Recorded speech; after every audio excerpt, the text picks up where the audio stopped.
En 2013, naissait Lilou, fille de l'imagination des soignants et du crayon du mari d'une infirmière du service de diabétologie pédiatrique de l'hôpital Femme-Mère-Enfant de Lyon.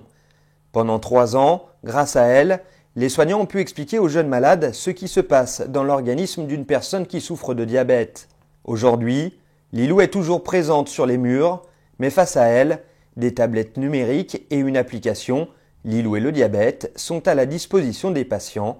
Lilou est désormais numérique. Le passage au virtuel, ça permet en grande partie de coller plus aux attentes des enfants, des ados aussi. Et c'est vraiment pour eux beaucoup plus facile d'être attentifs à une animation sur une tablette. Fruit de 16 mois d'échanges et d'une collaboration entre Bellecour École, Orange, le studio Breakfast et les soignants, l'application va devenir un outil privilégié des séances d'éducation thérapeutique. Bonjour Elsa. Bonjour Peggy. Installe-toi. On va commencer. Donc voilà, je te présente l'application Lilou. Lilou et le diabète. Elsa a 13 ans, elle est diabétique depuis 6 ans et découvre aujourd'hui cette nouvelle méthode d'apprentissage.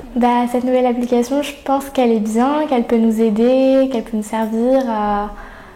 Si on se pose des questions, elle peut nous aider à comprendre des choses. J'ai trouvé que c'était bien, que c'était original, j'avais jamais vu ça avant. Conçu comme un jeu vidéo, on parle ici de Serious Game. Elsa peut choisir son personnage. C'est alors sous les traits de son avatar qu'elle part à la découverte de sa maladie. Pour cela, 3 modes interactifs, ton corps et le diabète, expliquent à l'aide d'animation ce qui se passe dans l'organisme d'un diabétique. Ça permet aux enfants qui utilisent l'appli de bien comprendre déjà à quoi sert le sucre et comment il est assimilé dans le corps et comment il est utilisé, puisque c'est un petit peu le souci dans le diabète. Le mode scène permet à Elsa de se plonger virtuellement dans des situations de la vie quotidienne. Enfin, un QCM va lui permettre d'évaluer et de valider ses connaissances sur sa maladie, mais aussi celles de ses parents, au travers d'un quiz qui leur est destiné. On oublie finalement, donc ça permet de rafraîchir un petit peu la théorie finalement, donc, mais en images. Donc c'est pas mal, et puis pour les parents aussi, parce que finalement à un moment donné on finit par oublier et ça rentre dans notre quotidien nous aussi, et c'est pas inintéressant de revoir un petit peu les bases.